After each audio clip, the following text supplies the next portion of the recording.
Okay, so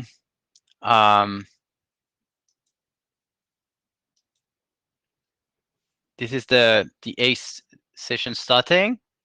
If you have never seen the note wells, please check the note wells. If the first time you've seen those, take the time to read them. And if you have any question, just let me know. I guess it's not the first time. So we do have a minute taker. Watson has proposed to be the minute taker. If anyone is willing to help, I guess you're using the Etherpad, Watson. Is that? Am I correct? That's correct. I'll be taking notes in the Etherpad. Feel free to hop on and clarify or catch stuff that I miss.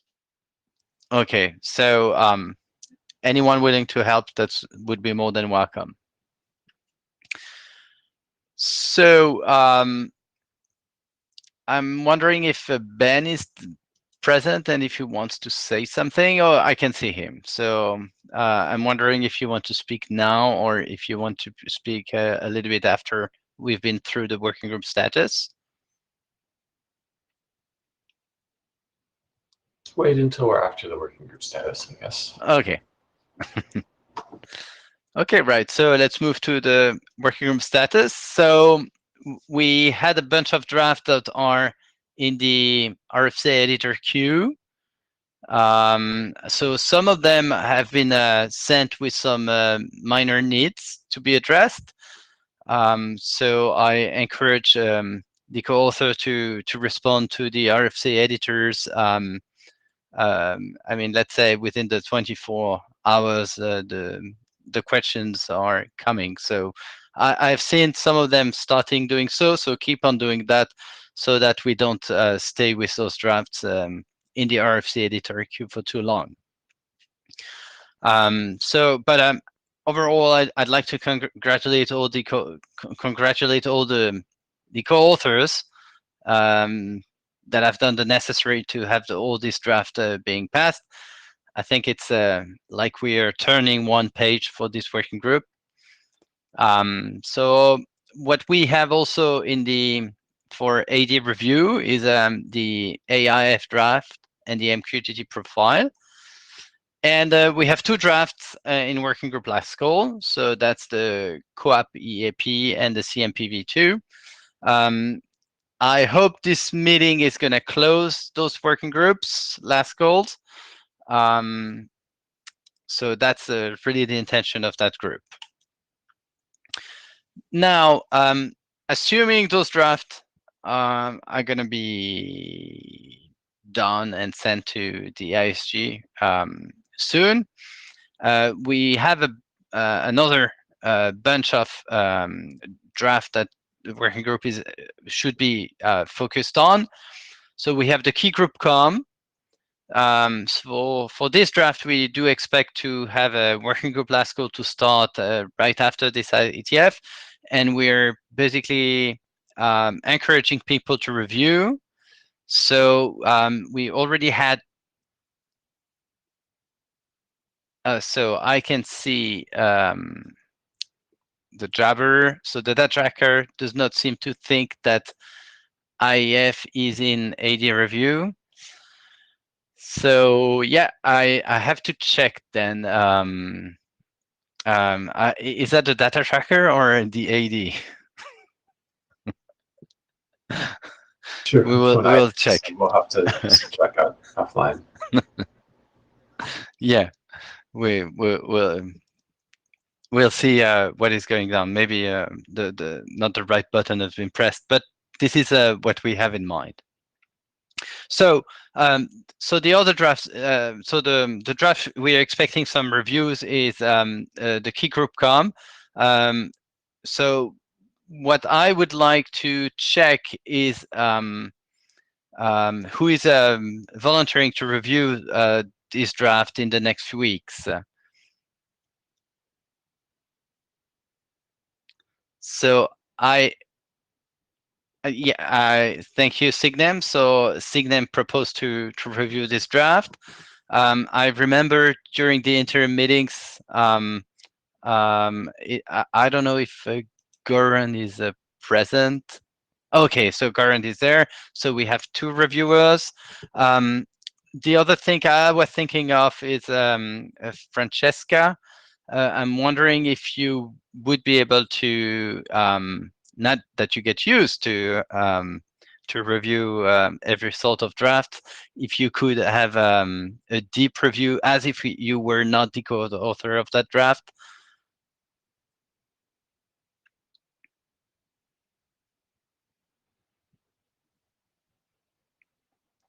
I think it could be useful still. So if that would be possible, that would be great. So we have at least 3 reviews. So yeah, please. Yeah, I am checking document. Marco has taken a bit of the editor role now because I don't have time to drive it, but I have been following the document and the update. So I don't know how valuable my review is. Like obviously I as an author, I don't know that it makes sense for me to. I mean, any comment I have will be implemented in the document. So. Okay, as you wish. I think it would be useful, though. That's but feel free to do. Right. So so it means I'm gonna kick off the working group LASCO next week. Then the other draft in the queue is the PubSub profile. So this is also one of the draft we do have that has a pretty high priority. So I think Signem is presenting that draft very soon. So basically, what we would like to understand today is how far we are from the working group last call, and then we do have 2 drafts that are clearly not ready for working group last call. The key group com OS core that needs some synchronization with the core working group, and the GM admin, which is the way I see that is configuring those more focus on the provisioning aspects. So we have 3 drafts altogether in the key group com. Marco is going to present that today. And aside this topic of group communication, it might be time to think of adopting a new document, and the one we had in mind was revoked token. So if time permits, Marco is also going to present those. And I think that's all. So I suggest that we continue to have those interim meetings so that we can make some significant progress with the drafts. And the other thing is that we are one working group, but we should not. We should also consider that we do have other working groups like OAuth and YAP, or I don't know how to pronounce that. But so I would like that we do spend some sort of time to make sure that we are not isolating ourselves from other work being done at the IETF. So can I have just an idea of who is following those working group in parallel to ACE? That would be so. Please join the queue if you're following one of those.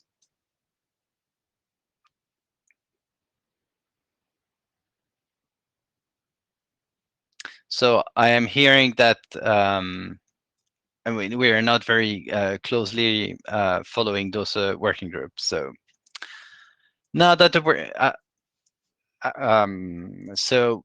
now that I have done with the working group status, I will let the floor to our AD.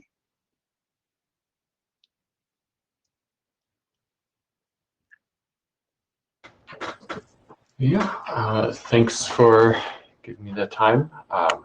So I just wanted to sort of reiterate the thanks to all the authors and everyone who worked on the core cluster of documents. It's really great to be able to send those over to the RFC editor. I know that I was sort of part of the delay in that after the ISG review had finished up, and then I was just very busy with one thing after another and didn't get a chance to do the final look over and push the buttons to send them to the RFC editor. But I did that in the past couple of weeks, and it's very promising. So the next document on my list to review in the publication requested queue is actually the MQTT profile. So I expect in the next couple of weeks I should have something there as well. So thanks again, and it's great to have the core work done, and we of course still have more things to do for group communication and whatnot, so we'll keep busy with that.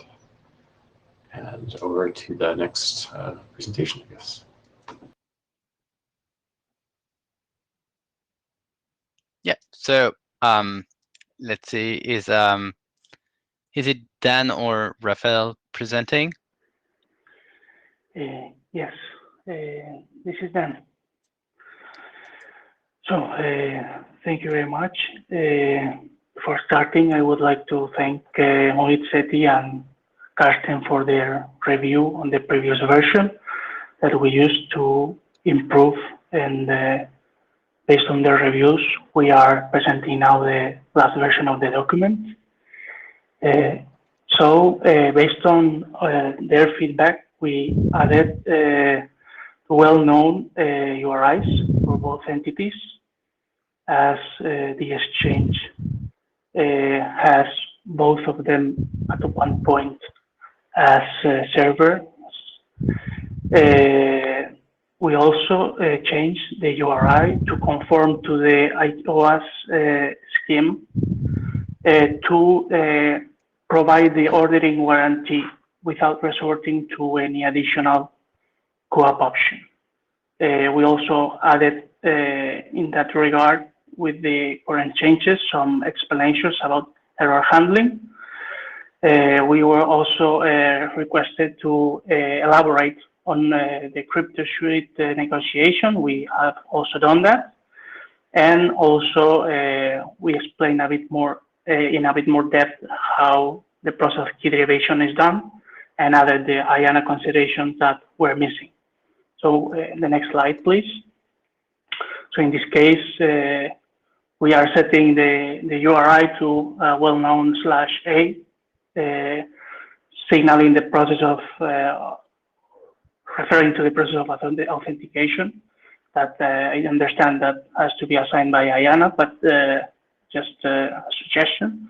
So since the IoT device will always start with the first message as a client, we need to have this well-known URI also in the controller that is only for this first exchange, and in the for the rest of the exchange, the IoT device is the club server. But for the message number 2, we also need to have this well-known URI active. After that, the workings of the IOAS scheme to keep the ordering warranty comes into place. That is in the next slide. So there is one question from Karsten. Yes. It's not a question, it's just a remark that I just had the battle with Mark Nottingham about getting /Reno and /RD. And yes, we finally got that, but be prepared for a little bit of discussion for getting Reno A. Okay, it's the A that you, Yes. okay. So no problem. And which was the one you had some discussion with? Reno RD for the resource directory. Oh, okay. Okay. And A is kind of a rather unusual abbreviation of EAP, so I would expect that Mark will make a lot of noise that you should be using well-known EAP. But of course, Ben is right. We can always ask, but be prepared to have a second choice. Sure, no problem. I understand that that is something that may not be up to us to choose. Yeah, understand. The next slide. So please, in the next slide. So the idea was in this case that once the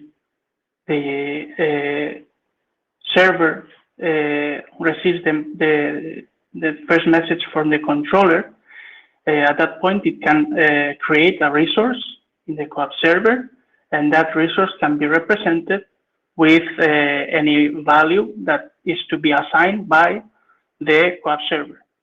We here put an example as /a/x, with x being the random value, but I understand that any value can be put there. There is no need to have this root with /a, something that I think that's something that the server can choose without any restrictions. And at that point, the co-op engine will take care of handling the retransmissions, the duplicate detection, and to handle error message when a message out of place coming from exchanges done before that are maybe arriving later due to network delays or whatever. Since the resource will be updated, an old message will be referring to a resource that no longer exists because it has already been processed, and we will be keeping the process moving along smoothly. So in the next slide, please. We are dealing a little bit with the case of what happens if a message out of place comes regarding the well-known URI, because that resource is going to be available always. So the thing is that when this message comes from the IP authenticator, from the controller to the peer, during an ongoing authentication, because it got delayed or whatever, what the IoT device, the web server, will do is understand that we are in the middle of an ongoing authentication, and as a signaling that it is not in its position to attend to that message, it would just send a reset message to indicate that there was some error. Okay, thank you, Christian. We will have that into account. Looking at some examples, I got the impression that the code was supposed to be 0.00, but we can update that. Thank you. We have in the next slide the other case, that is what happens when the well-known message arrives, but in this case from the IP peer to the authenticator because it got delayed.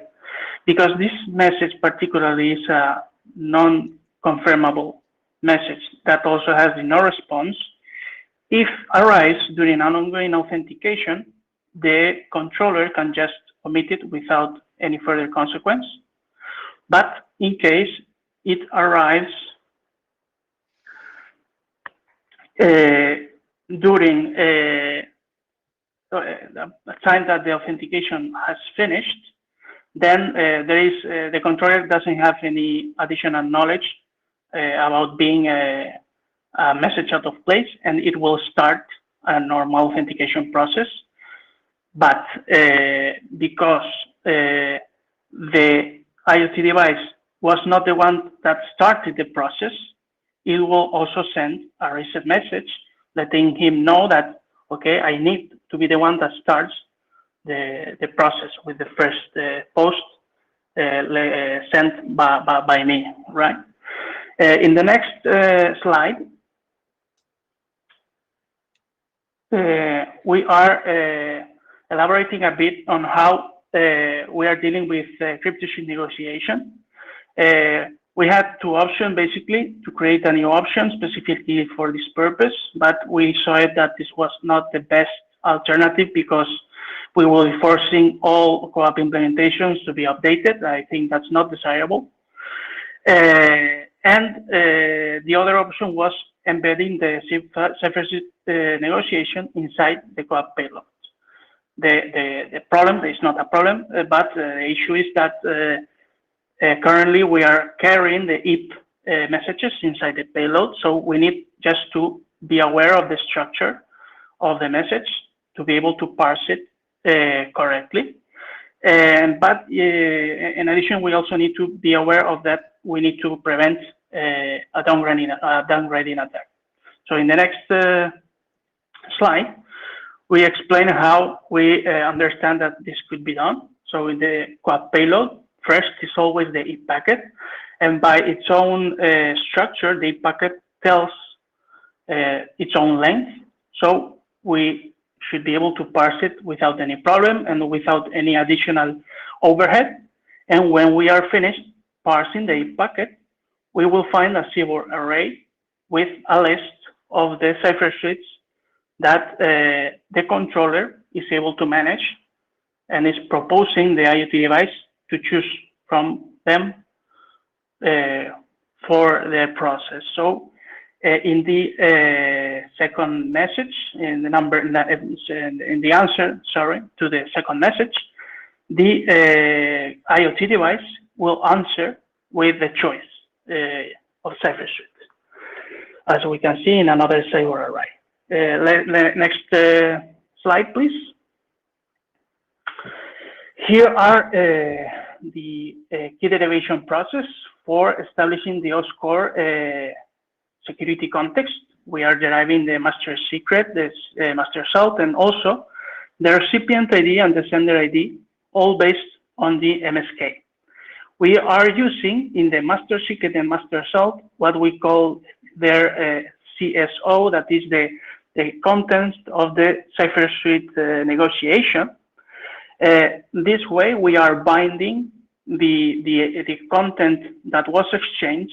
So if a downgrading attack is performed, the derived keys will not match, and the context will not be the same. Hence, the OSCORE negotiation will not be successful. We are setting the length to the maximum specification of the OSCORE RFC. So for instance, the recipient ID and the sender ID have a maximum length depending on the grid suite chosen. We are specifying in length that we will use the maximum length allowed. The next slide, please. There we can see there the complete exchange in the current state. So there we can see how we are basically using the well-known URI in this case. We are concatenating the character suites in the second and third message. And additionally, we are adding in the message number 9, along with the IP success, some authorization information that is also concatenated, in this case with the session lifetime, for the IoT device to be aware when the keys will expire, so it can start a re-authentication process. We also elaborated a bit in the text about how can this be done, but I don't think that something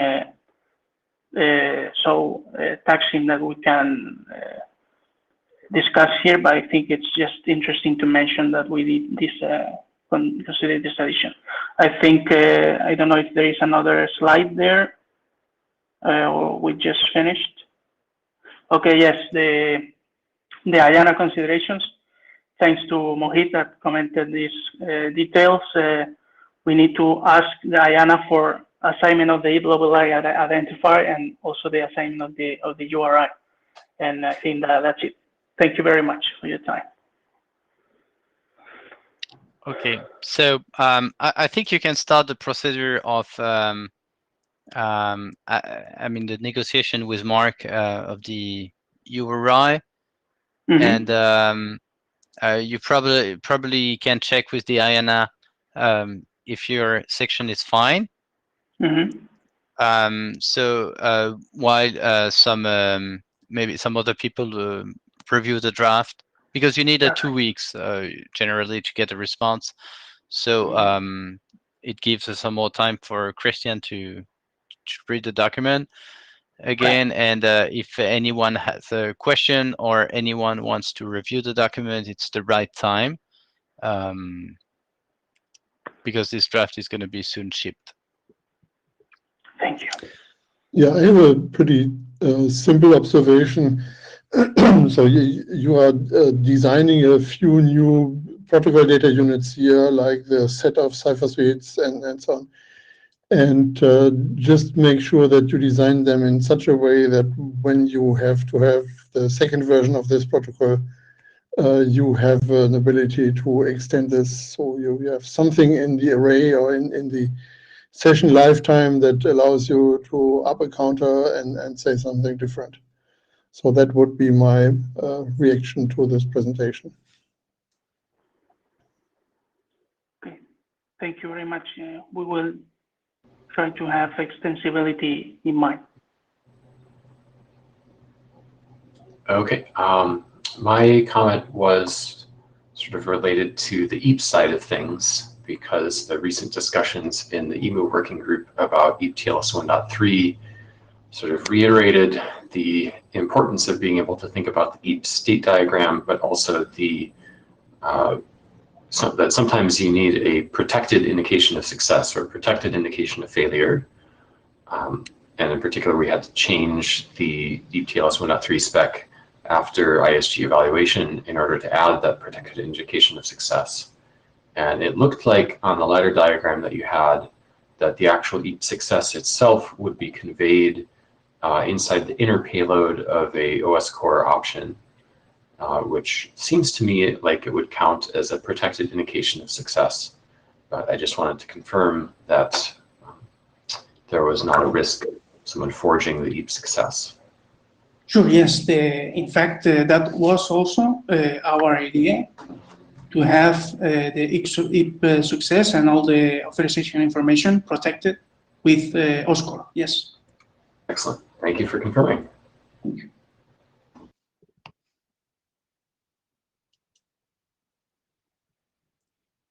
Christian disappeared.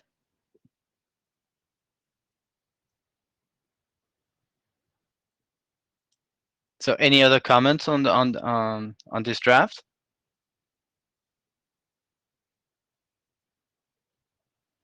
Okay. Okay, so thanks for the feedback. I think that was useful. So as mentioned, I'm wondering if Moit is present and is willing to make a presentation of the CMPv2 draft. Oh, I can see Anas.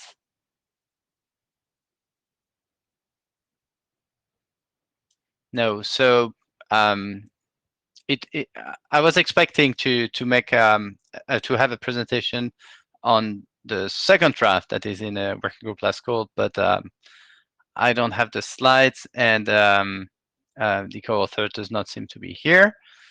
So I suggest we move to the PubSub profile. Is that fine for you? That's perfectly fine. Okay. And Moit, if you're in the participant list, just show up and you will be able to present your draft. Shall I start? Yeah, sure. Okay, so in this presentation, I'm going to go over the changes that we've introduced with the third version of the PubSub profile after the IETF 110 meeting. Next slide. The document initially focused on how to authorize PubSub clients using the ACE framework, in the sense that authorizing clients to the broker, as well as protecting the message content from the broker, so establishing a security association between publishers and subscribers, focusing particularly on CoAP. And in parallel, we had MQTT TLS profile, which basically looks at token transport and PubSub client authorization, but it didn't cover the message protection. So we looked at how we can contribute the MQTT description to the to this profile too. In addition to that, in IETF 110, I've presented a change to the architecture, which was accepted and got a go ahead for describing it in the document, and that's the major change that we've done to this document now. Next slide, please.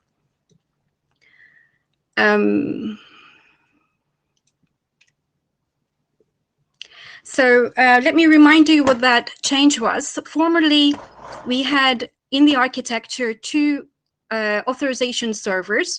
One set up the security context between the publisher and the broker, and the other one was used to create a security context between publisher and subscriber so they can protect their communication from the broker. The AS2 kind of was a mixed AS. It also had the key distribution center responsibility coming from the group com.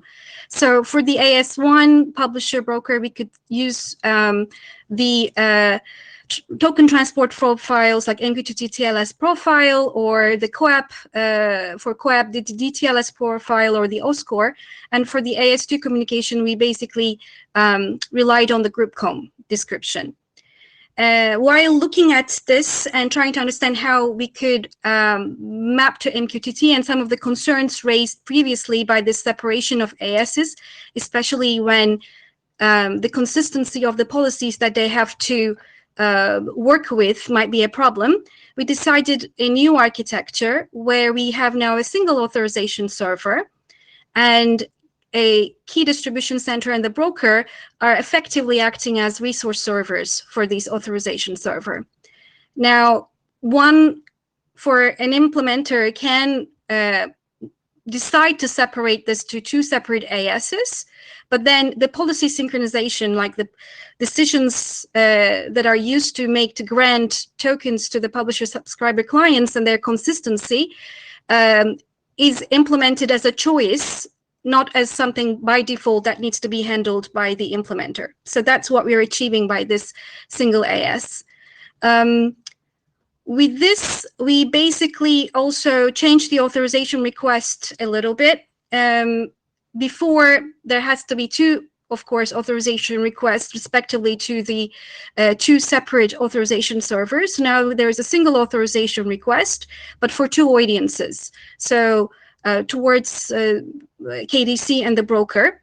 And the same token can be used to establish a secure, connection between the KDC, the broker, and make sure that the PubSub clients are authorized to the broker, as well as used to retrieve the keying material from the KDC to protect their communication while they are sending messages through the broker. Another thing that we have changed in the authorization request is that we've aligned the scope parameter to the way that it is defined now in the group com. So there is a better alignment with how things are described in group com and this document. And we've used the same definition of scope, where the scope can be an array of groups that the publisher subscriber clients can register to or join to, and then with what role, like whether they're a publisher or a subscriber or both. So it kind of is descriptive of what the clients are trying to achieve. And another thing that we achieved with this is that now, previously there was a distinction between publisher and subscriber clients, and publisher clients were expected to be authorized to the broker, and subscriber clients were not, because they need to get the right keys from the KDC to be able to read the subscription, the publications. So it wasn't found essential to authorize them to the broker. However, while this might be an overkill for some applications, we kind of chose to support the subscriber authorization by default and bypass it if it's not necessary, and allow subscribers to connect with that authorization to the broker if the broker allows it. But that's left as an option, and it's not just the subscriber authorization is now supported by default. So these are the major changes that came with the architectural change. Next slide, please. I just have a question. If you have one token and two audiences, I'm just wondering if there are any keys that are being shared. The token, yes. So the secret that needs to be used to be able to establish the secure connection. Yes, so that is a single thing, and that might be something that needs to be discussed. But we thought, since it's the same set of policies that needs to be consulted to grant a permission to the publisher subscriber client, one to be able to publish or subscribe to a topic, and then to be able to encrypt or decrypt what is published to that particular topic, we kind of considered that is acceptable. But if there's a concern about that, I'm happy to rethink that and go for two tokens, two separate audiences from the same authorization server. But I would be happy to hear what would be a major concern for using two audiences and a single token. Okay, I don't have any. It was just a clarification question from my side. Okay, but this is a good point, and this is something that we would be very happy to receive comments. We were discussing with Francesca about this change as well, because this is one of the main changes that we've introduced as well, going to two audiences in a single token. And if there are any concerns that are found by the working group about this, we're very happy to hear and reconsider that decision. Next slide. Okay, so I just wanted to show how the protocol flows, and focusing on CoAP, but it's very similar to the MQTT case as well, where the client will be requesting authorization from the authorization server, get a token, in response. It will use that to establish a secure connection to the KDC, send a join request to the KDC. Here, the join request is to a group, and which is representative of a topic that the client is trying to publish. So we kind of have an equivalence between topics and security groups here. And then the client uses the same token to establish a secure connection to the broker, and typical PubSub operations with protected payloads using these keys retrieved from the KDC. The change, as I said, there is no joint authorization and join request to the AS2. They are now separated, and they are two separate requests now, an authorization request to the AS and a join request to the KDC. Next slide. MQTT specific consideration. I wanted to add this because this is a concern that I have raised in the previous meeting, where MQTT represents its topics in a tree, and then it can have topic names or topic filters that have wildcards in them. And these wildcards may span several layers in a tree. And then with these topic names, we kind of considered them as application group names. And after discussing with Marco, it was good to separate the application group name versus security group name, because the group communication draft, which this profile builds on, considers security groups as its main operational unit. So there must be a way for the clients to identify or map their application topics, application groups to their security groups. They have to discover that association. And in MQTT, a typical prefix used to publish that type of information is the $sys topic. And that can be used to publish broker-specific information. It's very widely adopted, very well known. Also, it is acknowledged in the MQTT specification as well. So this can be used to publish this kind of associations. Next slide. Now that this is published, the client can learn about these associations to be able to request the right token scopes, basically covering each security group that they're interested, mapping to the application groups that they want to communicate in. We've kind of considered the SIS topic as a recommended protected topic, but we are also acknowledge that it introduces another step, because you have to authorize to the AS to be able to subscribe to the SIS topic, and then learn the mappings, then go back to the AS, get your token upgraded to cover the additional groups that you want to communicate to, and then come back and retrieve the keys and etc. So that it requires a kind of another step to be able to get the token.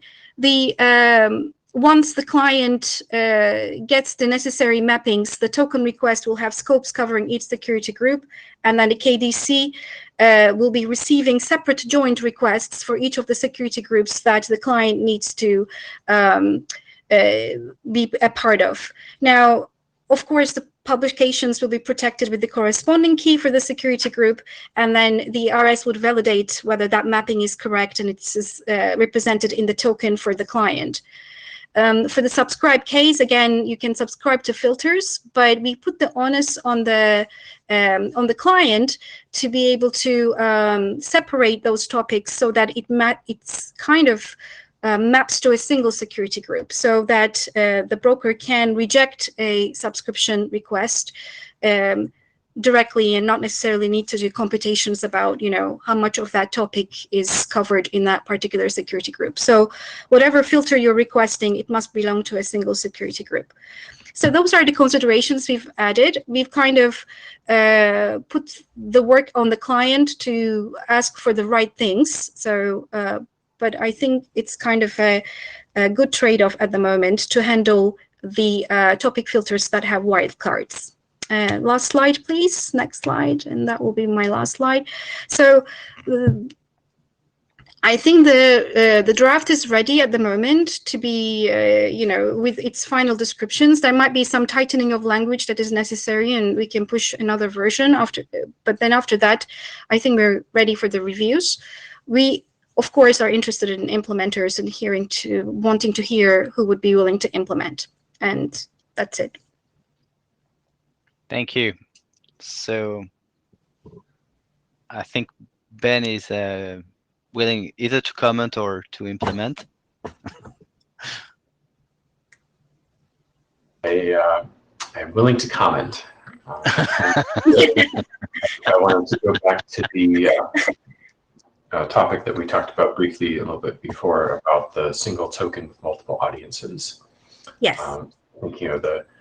That I don't think it's inherently flawed in that we should look at it carefully, but I think there are some situations where it will make sense.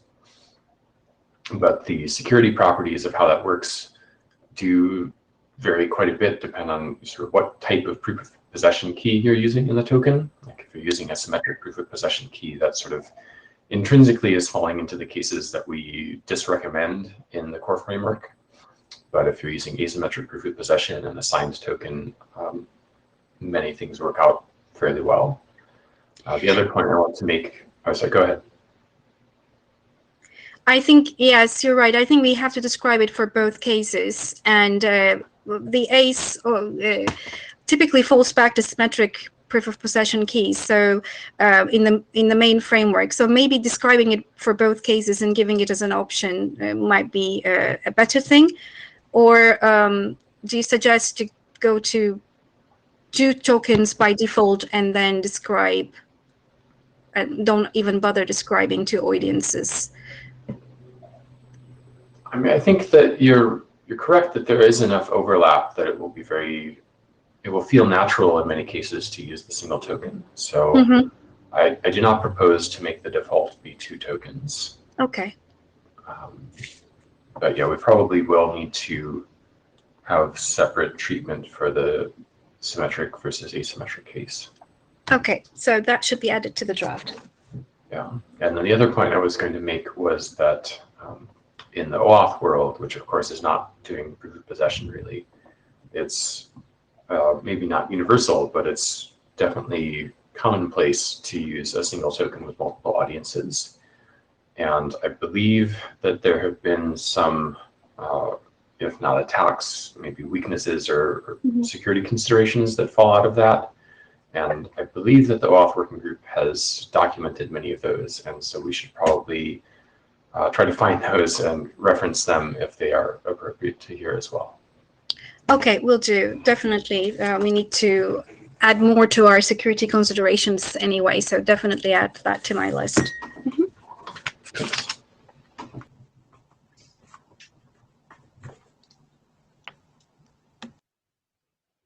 I'm just wondering, Anas, do you want to point some links that we should read that might be that have been commented by OAuth?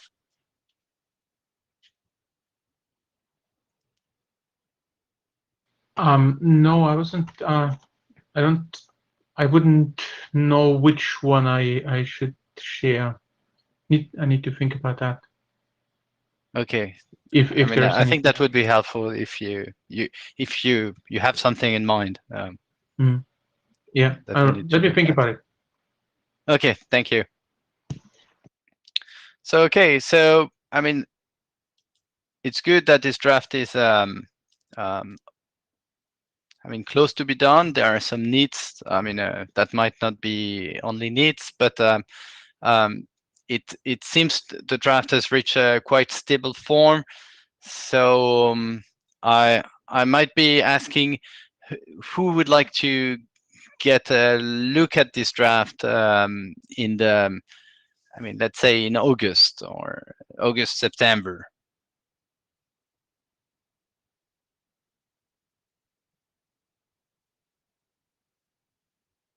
September, Marco. Yeah, that's good. Latest. Yeah, that's anyone else?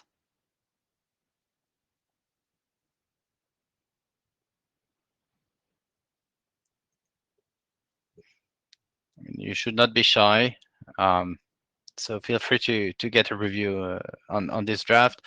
I would like this draft to be sent in September. So please review that document. Then I think the floor is going to be Marco's floor. Yeah, I think you're going to start with the key group com and start with an overview of all this work. So that's right. Hi, everyone. So yeah, before getting into the draft, I was asked by the chairs to give an overview of the GroupCon documents in ACE, how they relate to each other. And starting from the left, you see, in fact, key group com. It provides general message formats, procedures, and an API for a key distribution center to distribute key material to use for group communication. But then you need to have instances, practical instances as application profiles of this document. We have two at the moment.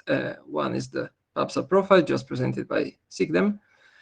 And the other one is key group com OSCORE that rather than PubSub, it considers group communication for co-op protected with group OSCORE as security protocol.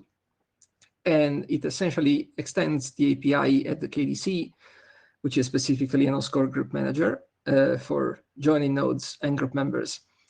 If you follow the flow to the bottom of the slide, this document also influences another one, GMadmin, which provides another interface to the OSCORE group manager, but intended for administrators to create, configure, and delete the OSCORE groups.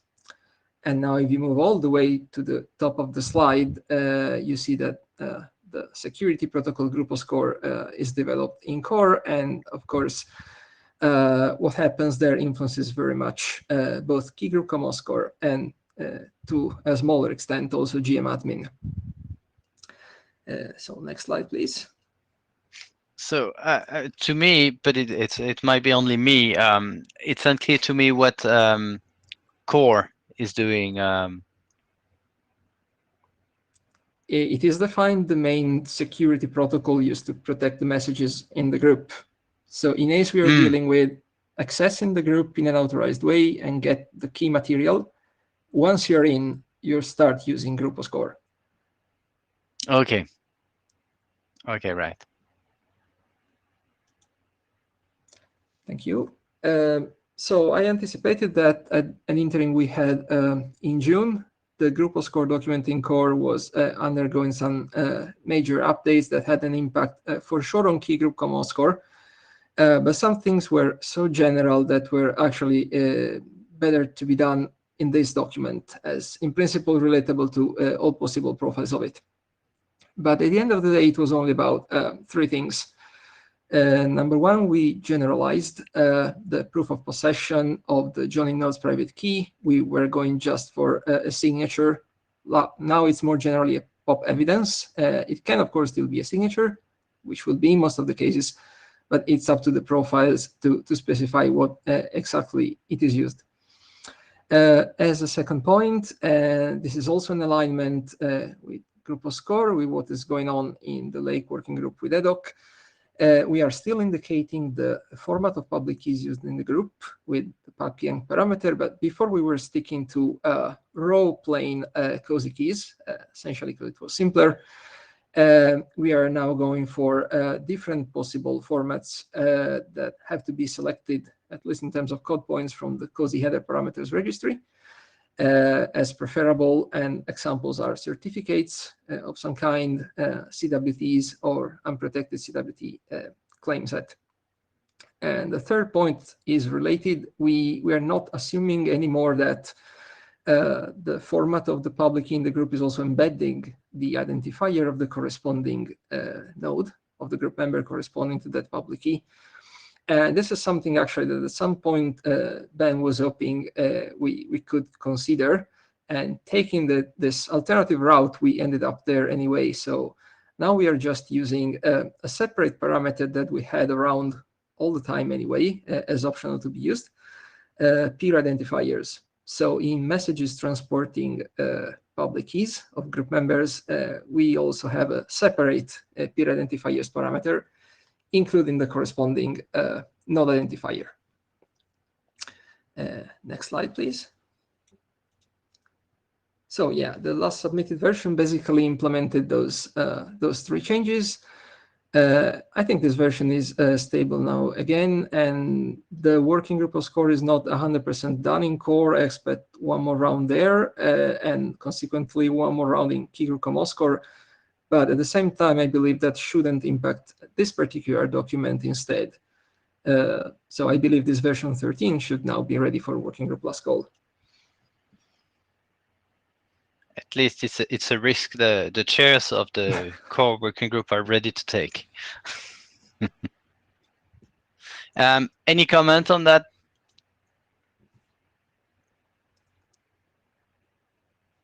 I'm hearing none. So expect to have a working group last call for this draft very soon. Watson.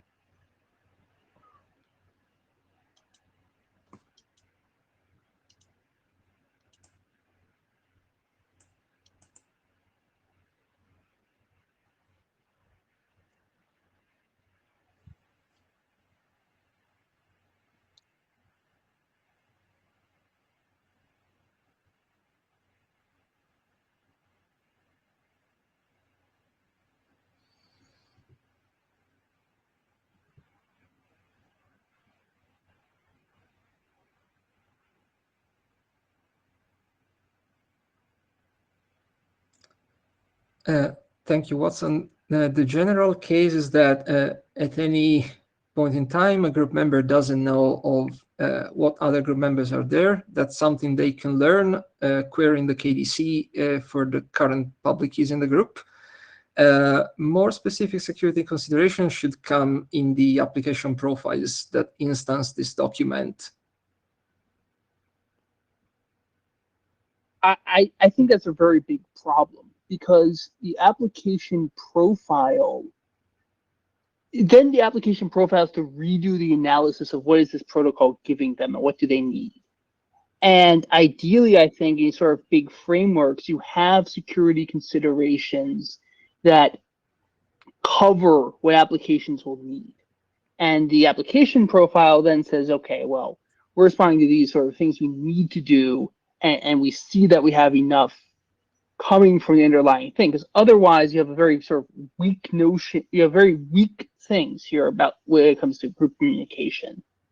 And so an application profile that needs something stronger can't use this, which is fine, but it needs to be documented.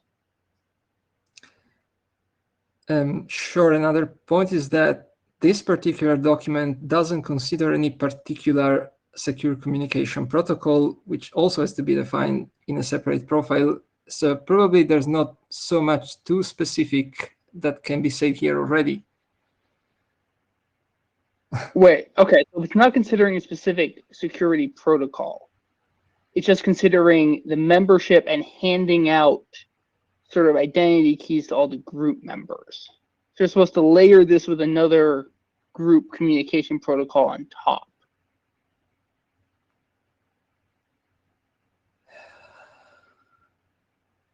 Okay.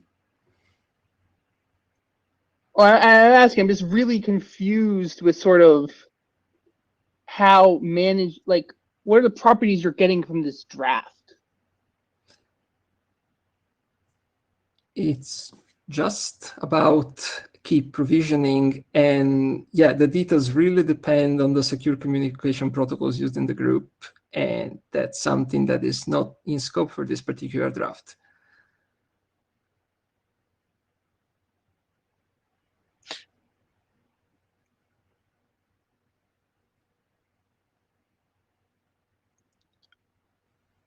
So with further. Please go ahead, Watson.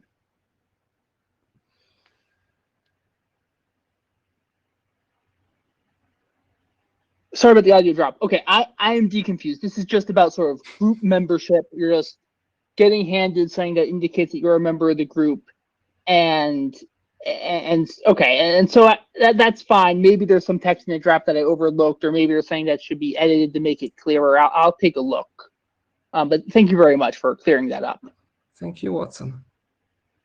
Okay, thank you.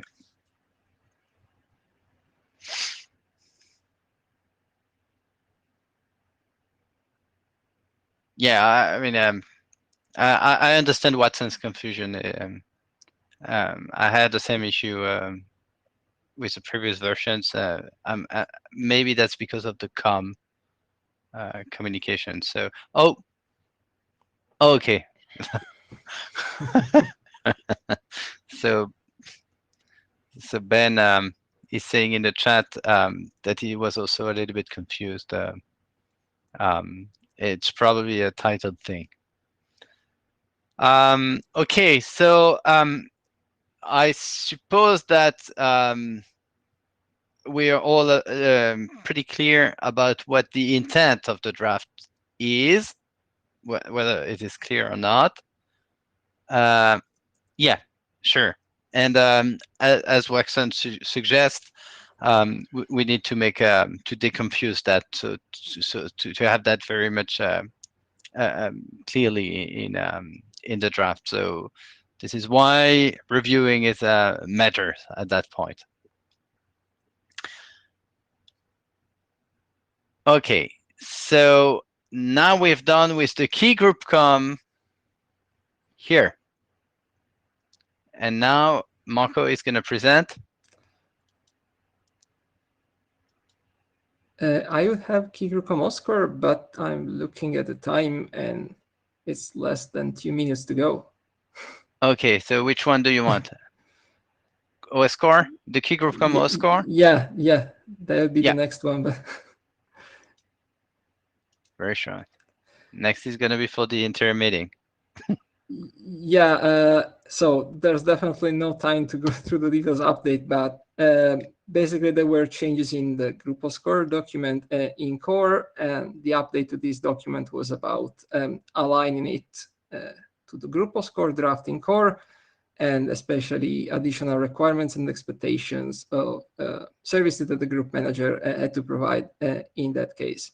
That involved parameters, proof of possession for the different modes supported in the group, and much stricter policies for rekeying the group and keeping the security properties of group of score fulfilled. So if you jump to slide 6, basically. Yeah. Thank you. Yeah, I expect one more update in the group of score document in core, and consequently one more alignment update here. Optimistically, if then everything becomes stable and there are no big issues newly coming up, this may be also considerable for a working group plus call at the next round. Okay. So, and so the previous draft was about distributing the keys, and this one is about getting the keys based on OS core.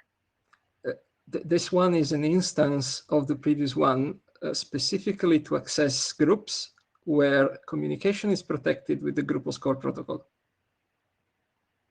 Okay, so in that draft, we consider the communications between the members.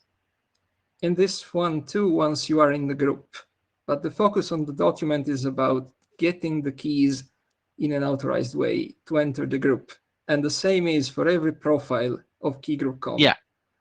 Yeah, so it's basically getting the key using OS core. No, the actual key fetching can happen with whatever transport profile of ACE between the joining node and the KDC. Okay. The particular thing of the profile is that you get key material to use into the group, in this case, for the group of score security protocol.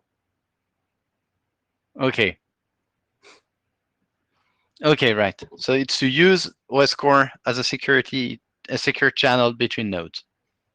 Once in the group of score between group members, yes. Okay, good. I think we're a little bit out of time, so I'm wondering if anyone wants to briefly say something to conclude. I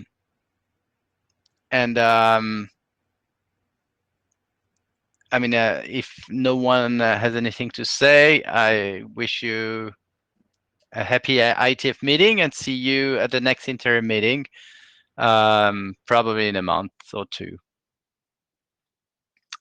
Thank you. I'm going to adjourn the meeting.